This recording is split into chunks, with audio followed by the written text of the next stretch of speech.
Hello दोस्तों, कैसे हैं आप सब। उम्मीद है कि आप सब मस्त होंगे और आपकी तैयारी भी मस्त चल रही होगी। दोस्तों, उत्तर प्रदेश जीके के आज के इस क्रम में आज का हमारा टॉपिक होगा प्रमुख व्यक्ति। तो उत्तर प्रदेश से संबंधित जितने भी प्रमुख व्यक्ति होंगे उनको एक साथ हम लोग कवर कर लेंगे। यहाँ से प्रश्न यही पूछता है कि कौन से व्यक्ति का संबंध किस क्षेत्र से है। ठीक है, तो आइए देखते हैं पहला प्रश्न क्या कहता है। तो देखिए, जो पहला प्रश्न आपका है वह कह रहा है आपसे कि अमीर खुसरो ने किसके विकास में अग्रगामी भूमिका निभाई थी। तो वह निभाई थी, आप सभी को पता होगा, खड़ी बोली के विकास में। खड़ी बोली का जनक भी कहा जाता है इन्हें। अगला कह रहा है, अगला प्रश्न कि निम्नलिखित में से निम्न में कौन सुमेलित नहीं है। यानी कि जोश का संबंध मलिहाबाद से था। सही बात है, इनका जन्म यहीं पे हुआ था। फिराक का जन्म प्रयागराज में। आगे देखते हैं, जिगर का जन्म मुरादाबाद और चक्रवस्त का लखनऊ। तो ये तीनों तो आपका सही है, लेकिन जो फिराक है, फिराक का संबंध प्रयागराज से नोह के फिराक का जन्म संबंधित है कहाँ से? गोरखपुर से।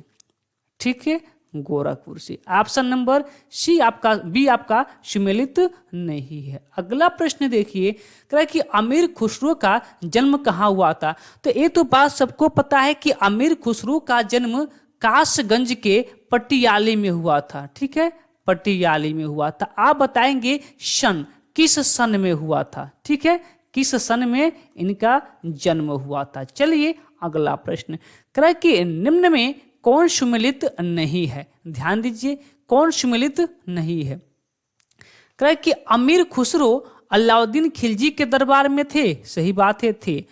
बाणभट्ट हर्षवर्धन के दरबार में थे। सही बात है, थे। हरिसेन चंद्रगुप्त प्रथम, नाना। हरिसेन जो थे वो समुद्रगुप्त के दरबारी कवि थे। समुद्र गुप्त के दरबारी कवि कौन थे? हरिसेन थे। और कालिदास चंद्रगुप्त द्वितीय के दरबार में थे। सही बात है। तो कौन सुमेलित नहीं है? आपका सी नंबर ऑप्शन सुमेलित नहीं है। आगे का रहा प्रश्न नंबर 5 के निम्न खिलाड़ी व उनके खेल में कौन सुमेलित नहीं है। कहे कि केडी सिंह बाबू हॉकी। सही है, केडी सिंह बाबू हॉकी से संबंधित है। सही बात है। आगे कराए कि सैयद मोदी। देखिए, सैयद मोदी आपका क्रिकेट से संबंधित नहीं थे। सैयद मोदी आपके बैडमिंटन से संबंधित थे। अभिनव श्याम गुप्ता बैडमिंटन से संबंधित थे। सही बात है। और नरसिंह यादव कुश्ती से संबंधित थे। सही बात है। तो फिर कौन सुमेलित नहीं है? तो सैयद मोदी क्रिकेट से संबंधित नहीं है, बैडमिंटन से संबंधित है। ऑप्शन नंबर बी आपका सही उत्तर हो जाएगा।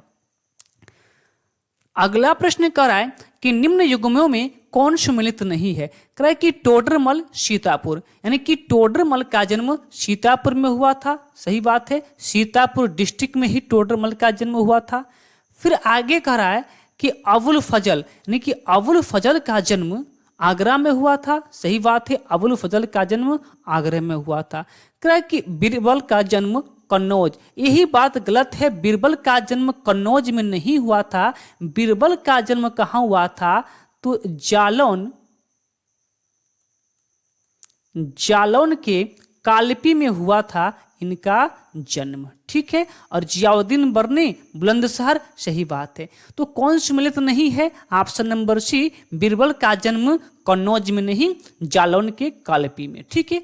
अगला करा कि गौतम बुद्ध का जन्म हुआ था। ये बात तो सबको पता होगा कि गौतम बुद्ध का जन्म कहाँ हुआ था? लुम्बिनी में हुआ था। ऑप्शन नंबर डी क्या है सही उत्तर। करा कि उर्दू शायरी में फिराक गोरखपुरी, यानी कि फिराक का संबंध कहाँ से था? गोरखपुर से था। ठीक है, ये बात आप याद रखेंगे। ठीक है, पीछे प्रश्न पूछा था। तो फिराक गोरखपुरी के जन्म से संबंधित है। कौन सा? तो रघुपति सहाय।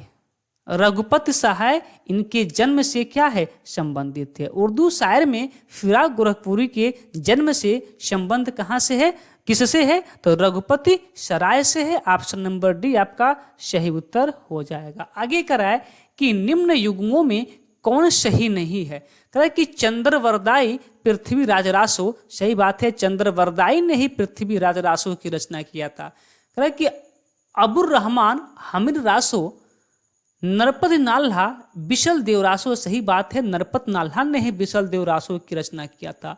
जगनिक आल्हा खंड जगनिक ने ही आला खंड की रचना किया है।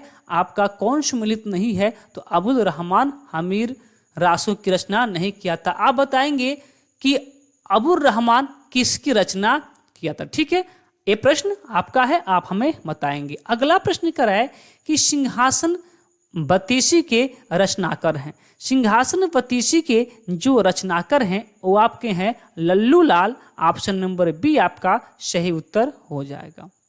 आगे कह रहा है कि हिंदी खड़ी बोली का जनक माना जाता है। अभी आपको इस प्रश्न का उत्तर हमने बता भी दिया था जब पहले प्रश्न में अमीर खुसरो की जन्म को लेकर चर्चा हुआ था। तो अमीर खुसरो ही क्या होते हैं? खड़ी बोली के जनक कहे जाते हैं। ऑप्शन नंबर ए आपका सही उत्तर हो जाएगा। 12 का राय कि निम्न में कौन सम्मिलित नहीं है? अमीर खुसरो का जन्म कासगंज के पटियाली में, सही बात है। आगे कह रहा है कि मिर्जा गालिब का जन्म आगरा में, सही बात है। फिर कह रहा है अगला कि जोश का जन्म मलिहाबाद में, सही बात है। लेकिन जिगर का जन्म गोरखपुर में न हो के कहाँ पे हुआ था? तो जिगर का जन्म हुआ था कहाँ पे? मुरादाबाद में। कहाँ पे? मुरादाबाद में।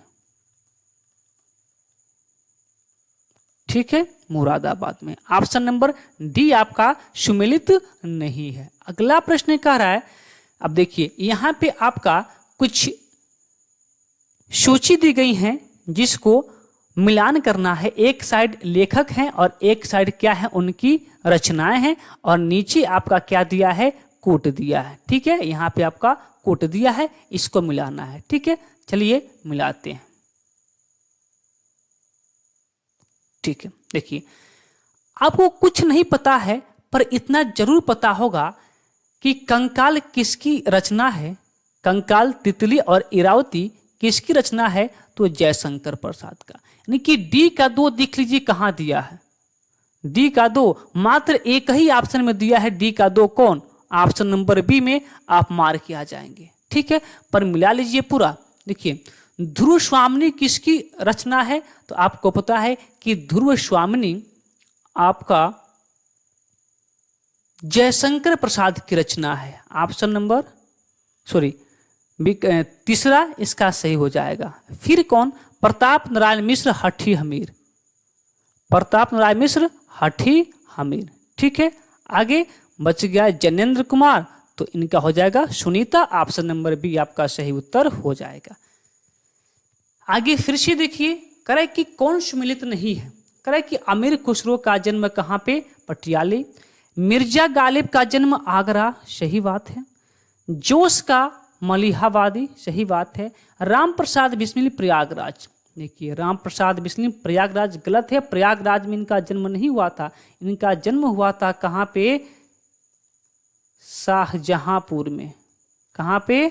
शाहजहांपुर में। ठीक है, ऑप्शन नंबर डी आपका सुमेलित नहीं है। आगे कह रहा है कि जिस कारागार में राम प्रसाद बिस्मिल को फांसी दी गई थी। कह रहा है कि राम प्रसाद बिस्मिल को फांसी कहाँ पर दिया गया था?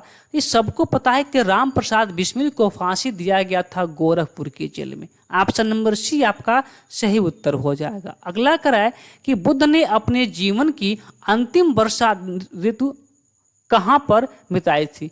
एक को गलती से आ गया, वर्षा ऋतु बिताई थी। कहाँ पर बिताई थी? मोस्ट इंपॉर्टेंट प्रश्न है।